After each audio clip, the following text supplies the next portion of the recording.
अस्सलाम वालेकुम, मैं असद नकवी 22 न्यूज़ के साथ आपकी खिदमत में हाज़िर हूँ। ईरान में बहुत ज़्यादा मुज़ाहरे हो रहे हैं, पर मैं इन्हें शदीद मुज़ाहरे नहीं कहूँगा।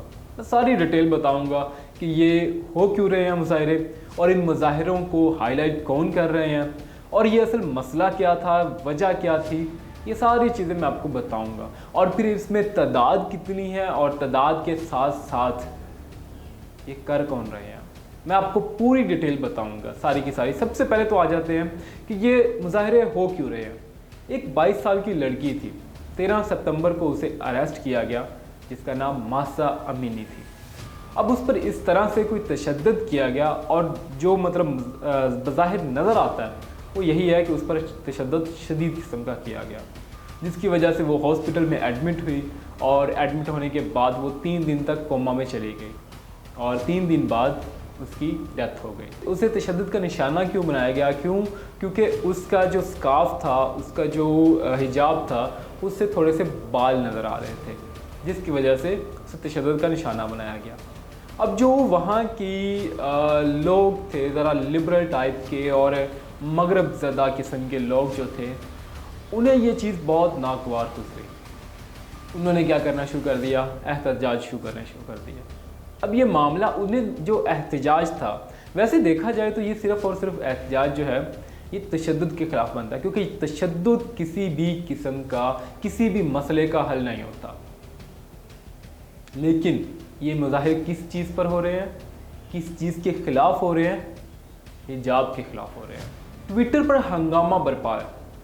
ऐसे लग रहा है जैसे ईरान, पूरे का पूरा ईरान जो है वो मुज़ाहिरों की इज़्ज़त में आया हुआ है। हर बंदा जो है वो सड़कों पर है, और वो सारे के सारे जो हैं वो इस्लामी रवायात के ख़िलाफ़ हो चुके हैं। हिजाब किसी भी औरत को पसंद नहीं है। हिजाब तो वो जैसे हिजाब से नफ़रत है, और पूरा का पूरा ईरान जो है वो एक नया रेवोल्यूशन, एक नया इनकलाब ला रहा है इस्लामी रवायात के ख़िलाफ़। ट्विटर पर आप जाएंगे आपको यही लगेगा। और ट्विटर पर वो ट्वीट कौन लोग कर रहे हैं? इंडियंस और सारे के सारे मगरब वाले। ये जो ट्विटर पर हंगामा बरपा है, इसमें मुश्किल से 100% में से 5% ईरानियन होंगे, बाकी सारे के सारे मगरब से या इंडिया से। अब यहाँ से खुद ही अंदाज़ा लगा लें कि ईरानियन इसमें कितना पार्टिसिपेट कर रहे हैं, और यही रेशो जो होगी वो मुज़ाहिरों में होगी। आप मेरे साथ जो हैं वो वीडियोस देख रहे होंगे, बेशुमार मैं वीडियोस लगा रहा हूँ, सारी मुसलसल वीडियोस चल रही हैं। अब इन तमाम वीडियो में एक चीज़ नोटिस करेंगे, वो ये है कि जहाँ पे भी एहतजाज हो रहे हैं, किसी भी एहतजाज में 100 से ज़्यादा लोग नहीं है। 1 से 2 एहतजाज हैं जिसमें 200 हो गए होंगे, इससे ज़्यादा लोग नहीं हैं। और ईरान की आबादी कितनी है? 8 करोड़, तकरीबन 60 लाख। और एहतजाज कौन कर रहे हैं? मुख्तलिफ बड़े बड़े शहरों में 100-150 लोगों का निकल आना। हमारे यहाँ तो यहाँ पे कोई छोटा सा मसला बन जाए तो लोग क्या होते हैं, कितने लोग इकट्ठे हो जाते हैं, जितने वहाँ पर लोग एहतजाज कर रहे हैं हिजाब के ख़िलाफ़। ये जो अदारे ट्रेंड चला रहे हैं और ह्यूमन राइट्स के चैम्पियन बने हुए हैं, मुझे इस चीज़ की समझ नहीं आती कि ये सिर्फ़ इनको ह्यूमन राइट्स जो हैं वो मुसलमानों के और इस्लाम की जो रवायात हैं उनके ख़िलाफ़ ही क्यों इनको ह्यूमन राइट्स याद आती हैं। अगर कहीं पर कोई हिजाब पर किसी ने बोल दिया है, 1.5 अरब लोगों में से किसी एक बंदे ने, 2 बंदे ने हिजाब के ख़िलाफ़ बोल दिया है, तो वो पूरी दुनिया में ये फैला देंगे, और इन्हें फ़लस्तीन, कश्मीर, वहाँ पर बेटियों की जो इज़्ज़तें लूट रही होती हैं उन पर इनकी आवाज़ें बंद हैं। फिर इन्हें हम कैसे कह सकते हैं कि ये मुकम्मल ट्रांसपेरेंट। और इनमें एक और चीज़ है कि इनमें तमाम लोग जो हैं वो सारे के सारे मगरब वाले लोग हैं। इनकी जो अपॉइंटमेंट हुई होती है, असल ट्रांसपेरेंट तो तब होगा ना जब हर सकाफ़त से, हर मज़हब से लोग ये एक अदारा बनाए, क्योंकि ये बैनुल अक़वामी है ना, ये किसी मुल्क का अदारा नहीं है कि मिसाल के तौर पर पाकिस्तान का अदारा है तो यहाँ पे सारे जो है वो मुसलमान ही इकट्ठे होंगे एक ही अदारे में। लेकिन जब आप बैनुल अक़वामी बना रहे हैं तो आप हिंदूज़ का भी लें, मुस्लिम्स के भी जो स्टाफ हैं वो लें, अपने साथ उन्हें जमा करें, सिखों का करें, जीविश का करें, جو لوگ ہیں، جتنے بھی مذاہب ہیں، جتنے بھی کلچر ہیں، سب سے لینا چاہیے.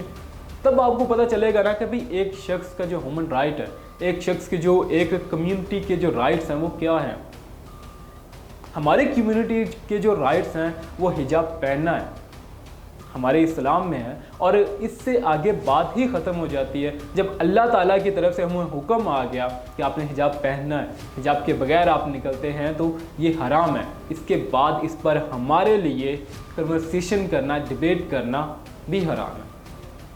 میں کوئی مولوی نہیں ہوں، ایک مسلمان ہونے کی ناطے میں یہ بات کر رہا ہوں. یہ ہمارا رائٹ ہے، لیکن ان اداروں میں کون انہیں بتائے کہ یہ بھی ہمارا رائٹ ہے. پر انہیں صرف اور صرف اسلام کے خلاف کوئی بھی چیز ملے گی، یہ صرف وہی ان کے لیے ہیومن رائٹ ہے. اور ہماری ویلیوز کے خلاف جانا ہیومن رائٹس پروٹیکشن نہیں ہے، بلکہ یہ ہیومن رائٹس وائلیشن ہے ہماری کمیونٹی کے خلاف. یہ جتنے بھی ادارے ہیں انہیں ہمارے خلاف بولنے سے پہلے، ہماری ویلیوز کے خلاف بولنے سے پہلے ہماری ویلیوز کو جاننا ہوگا. اس کے بعد جا کے ان کی جو واز ہے، یا ہم انہیں باعث نہیں سمجھیں گے، ہم انہیں بالکل ٹرانسپیرنٹ سمجھیں گے. اب ماسا میننگ کے تشدد پر آتے ہیں. اس پر جو تشدد ہوا وہ کسی قیمت پر اس کا دفع نہیں کیا جا سکتا. تشدد کسی بھی چیز کا حل نہیں ہے. اگر وہ اس نے حجاب نہیں لیا ہوتا تو اس کے ساتھ بات کی جاتی، اسے کہا جاتا کہ یہ چیز غلط ہے، اور ہو سکتا تھا کہ وہ کر لیتی، وہ اپنے آپ کو ٹھیک کر لیتی. لیکن کیا ہے کہ وہ آپ آتے ہی اسے مارنا یا یہ مارنا، تشدد شروع کر دینا، یہ اس کا حل نہیں تھا. یہ کوئی معاملہ کچھ اور بھی ہو سکتا ہے. جیسے وہ ہمارے یہاں ایک دفعہ کیا ہوا کہ وہ ایک بینک مینیجر کو مار دیا ایک گارڈ نے، اور کہہ دیا کہ یہ اس نے توہین رسالت کیا. بعد میں پتہ چلا اس کی کوئی ذاتی رنجش تھی. اور کہیں یہ بھی ویسے ہی معاملہ ہو کہ پولیس اور اس کی کوئی ذاتی رنجش ہو، اور اس ذاتی رنجش میں آ کر اس نے کیا کرنا شروع کر دیا، اسے مارنا شروع کر دیا. اور یہ سارا کا سارا واقعہ کریٹ ہوا. اور پھر اس کے بعد جو ہے یہ احتجاج، لیکن جو احتجاج کر رہے ہیں وہ تشدد کے خلاف نہیں کر رہے، وہ حجاب کے خلاف کر رہے ہیں. اور یہ حجاب کے خلاف جو ٹرینڈ بنا رہی ہیں، یہ کون سی گفتیں کر رہی ہیں میں نے آپ کو بتا دیا. بلکہ میں کچھ جو ہیں آپ کو ان کے اسکرین شاٹ بھی دے دوں گا جو ان کے خلاف جو ہے اس حجاب کے خلاف جو باتیں کر رہی ہیں. اور اسی کے ساتھ مجھے اجازت دیں. اللہ حافظ.